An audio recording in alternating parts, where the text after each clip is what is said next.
Bonjour et bienvenue. J'espère que ce contenu vous plaira.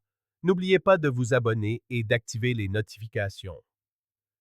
Émilie rentra du travail avec un discret sourire flottant sur ses lèvres. Elle laissa ses chaussures dans un coin du salon et se dirigea directement vers la salle de bain où elle passa près de 40 minutes à se préparer.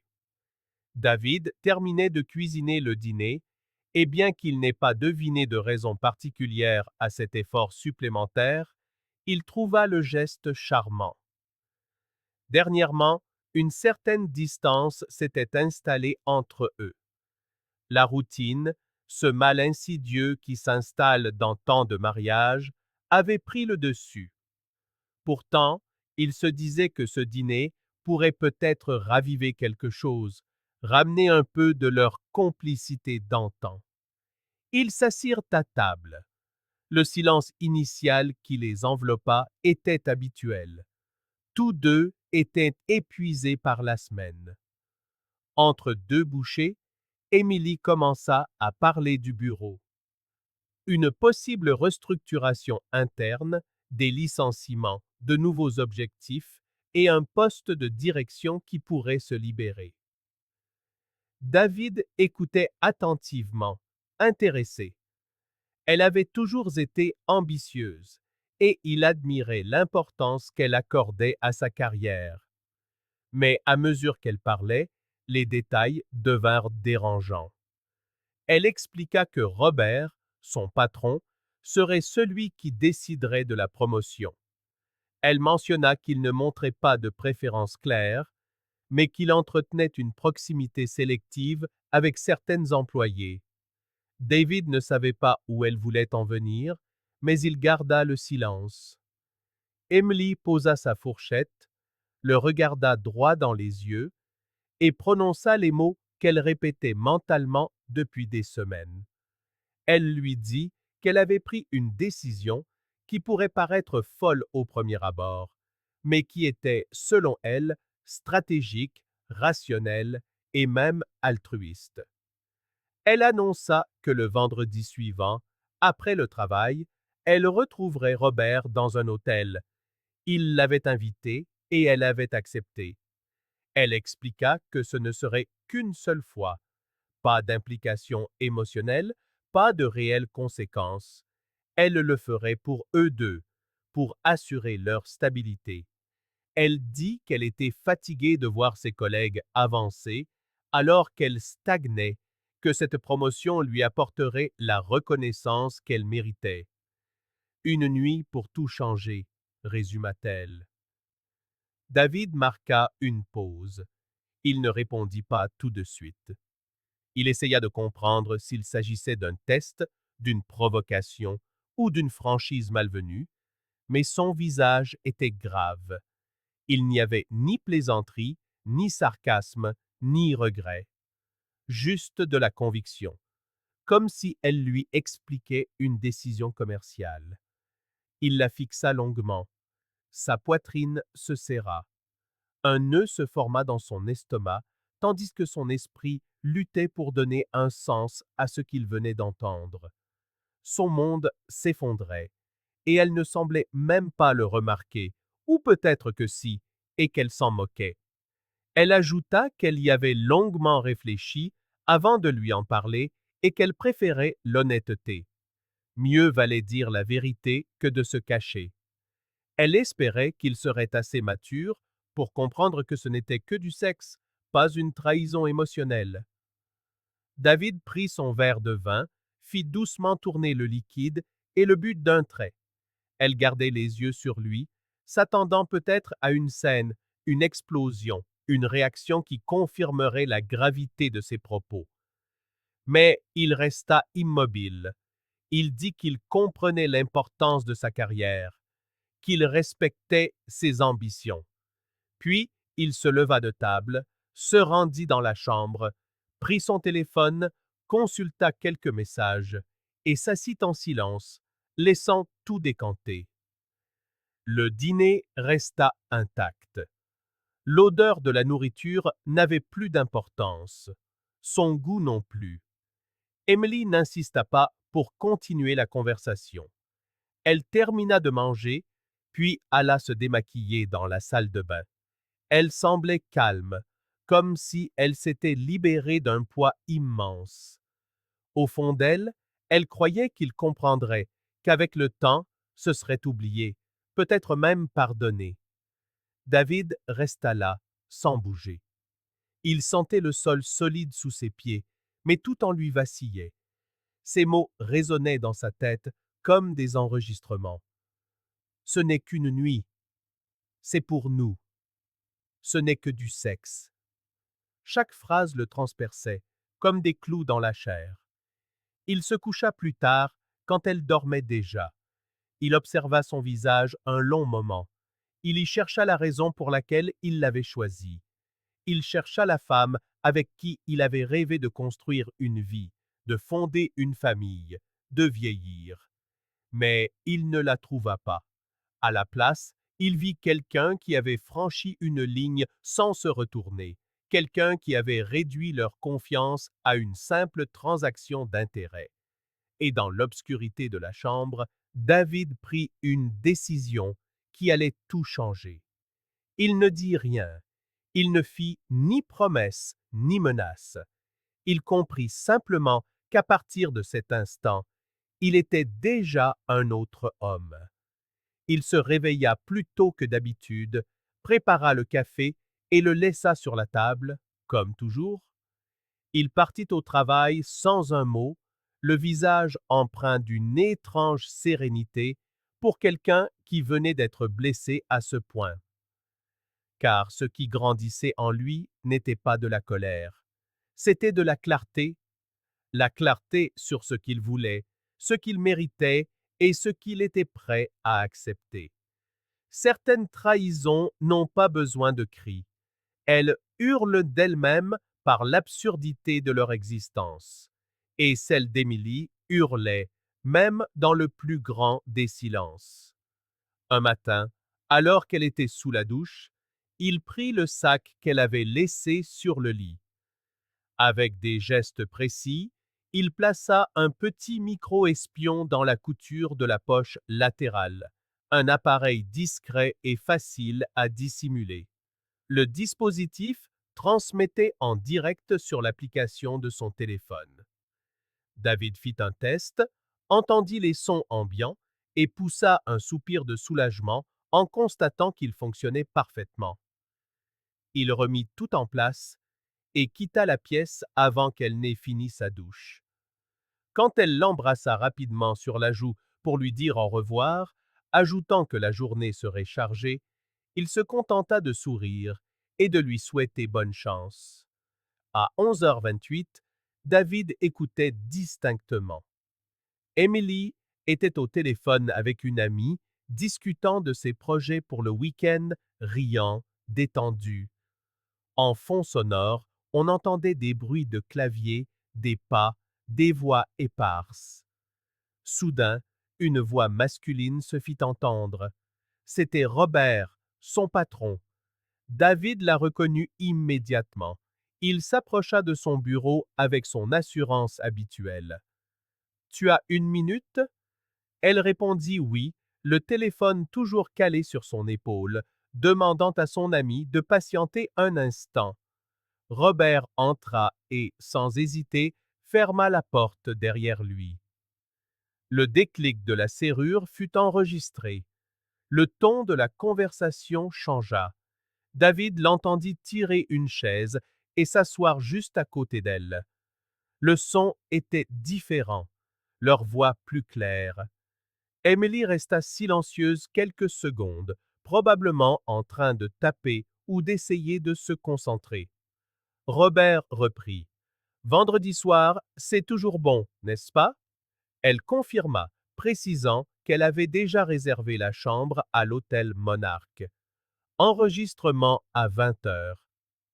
David entendit tout. « J'espère que tu es prête à gravir les échelons.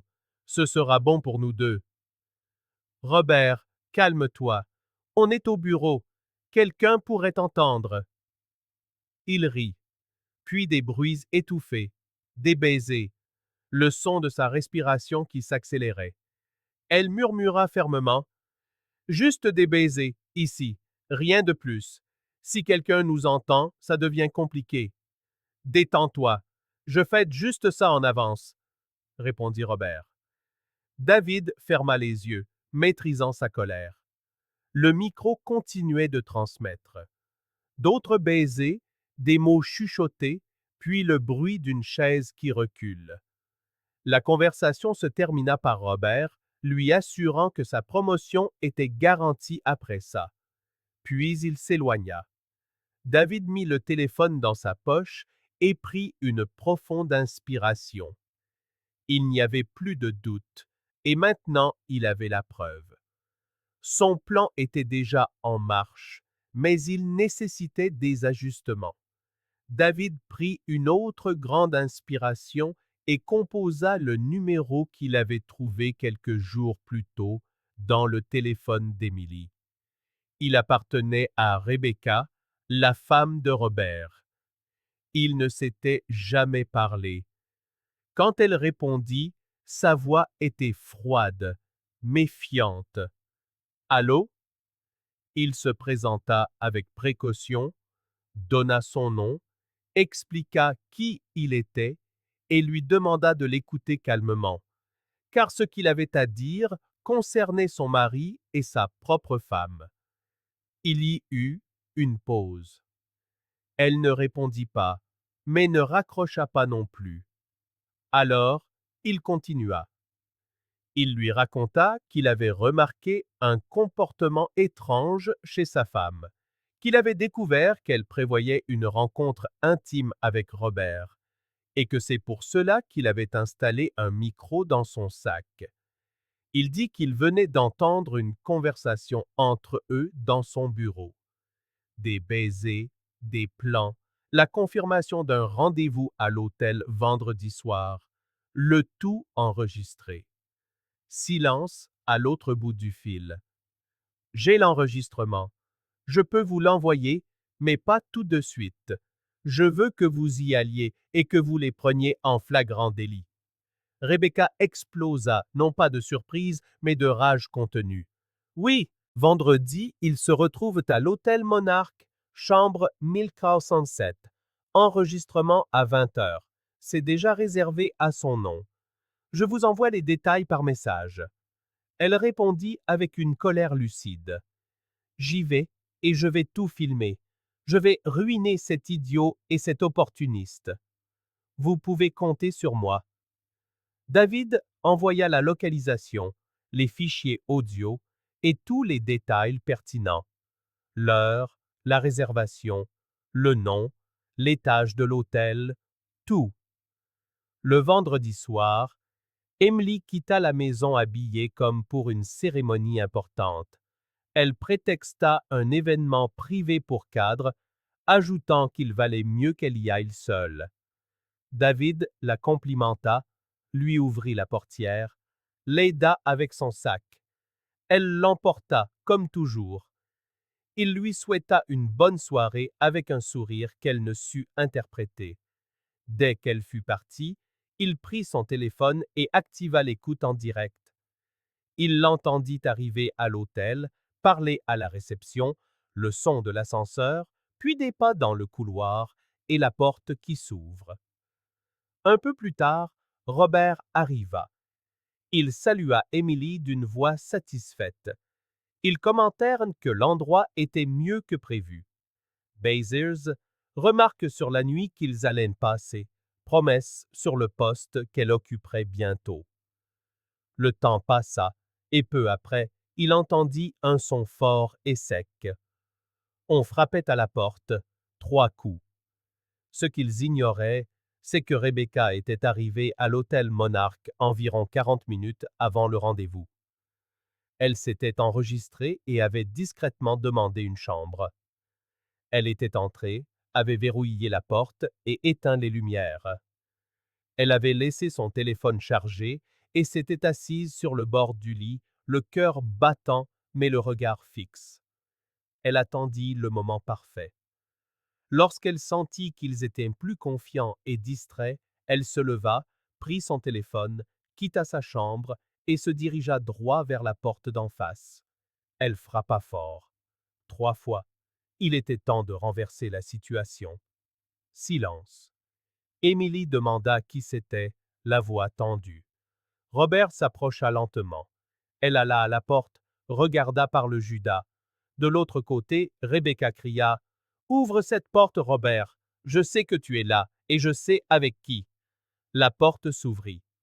Rebecca entra, son téléphone en mode enregistrement. Émilie tenta de tirer le drap pour se couvrir. Robert resta figé, ne sachant s'il devait fuir ou tenter de s'expliquer. « C'est ça ton idée d'une promotion, Émilie? C'est comme ça que tu obtiens un poste, en couchant avec le mari d'une autre femme? » Émilie essaya de dire quelque chose, mais Rebecca la coupa. « Tu as détruit mon mariage, et tu es sur le point de perdre le tien aussi, parce que tout ça… » Elle pointa la caméra vers la chambre, les montrant tous les deux, pétrifiés de honte. « Sera vu par tous ceux qui doivent le voir. » Avant de partir, elle lança à Robert de ne même pas penser à rentrer à la maison. Puis elle claqua la porte sans un mot de plus, et avant même d'atteindre le hall, elle avait déjà envoyé la vidéo directement à l'adresse e-mail du PDG de l'entreprise. Sans montage, sans légende. Juste les images brutes et humiliantes de tout ce qui devait être vu. David reçut la confirmation quelques minutes plus tard, un simple message de Rebecca. Mission accomplie. Il retira ses écouteurs, ferma l'application et resta silencieux. Il n'y avait plus rien à dire. Ce qui avait commencé comme un plan froid et calculé était maintenant finalisé. Le scandale était en train d'éclater et il était prêt pour la suite. Dans les jours qui précédèrent le rendez-vous à l'hôtel, David n'était pas resté inactif. Pendant qu'Émilie dormait, pendant qu'elle parlait de réunions et de faux projets, il avait déjà contacté un avocat spécialisé en divorce. Il avait tout expliqué en détail, montré les enregistrements audio, joint les preuves et demandé de la rapidité. Il voulait que tout soit prêt à être actionné dès que le plan serait achevé. Et c'était le cas. Les papiers du divorce étaient déjà imprimés, les finances organisées et l'avocat prêt à déposer le dossier le jour même. Il avait également parlé au directeur de la banque, ouvert un nouveau compte uniquement à son nom, séparé les actifs et préparé les accès numériques pour une exécution immédiate. Il n'attendait que le bon moment.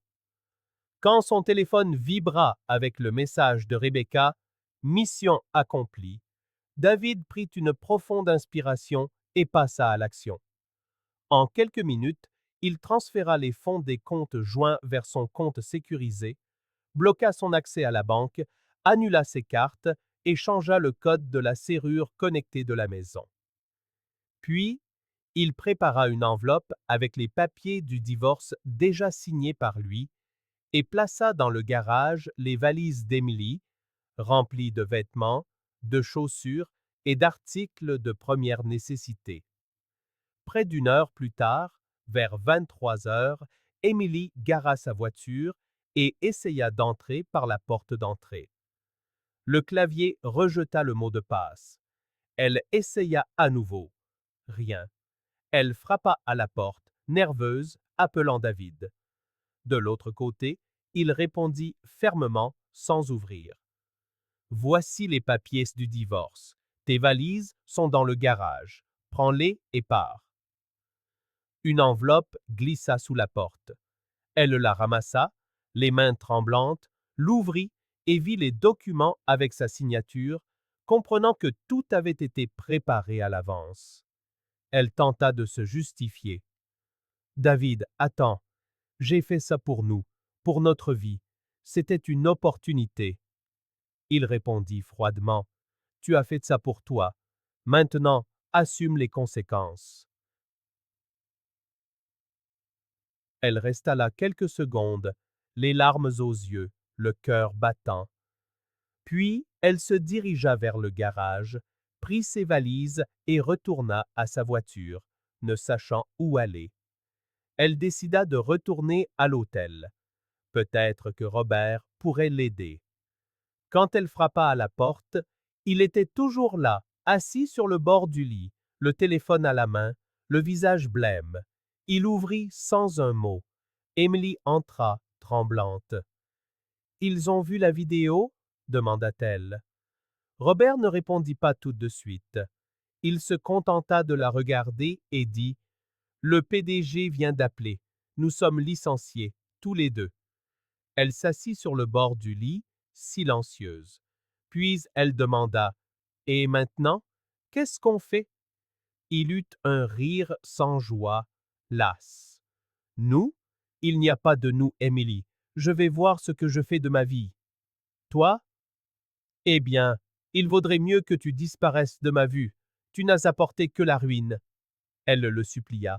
« Je peux rester ici cette nuit? » Robert fut direct.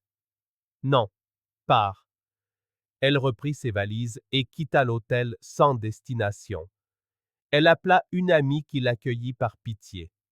Elle dormit sur un matelas par terre, écoutant les messages de membres de sa famille qui la critiquaient et les nouvelles qui se répandaient comme une traînée de poudre au travail.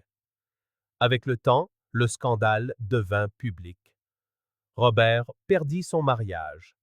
Rebecca demanda le divorce pour adultère, révélant suffisamment de détails pour anéantir toute chance de réconciliation.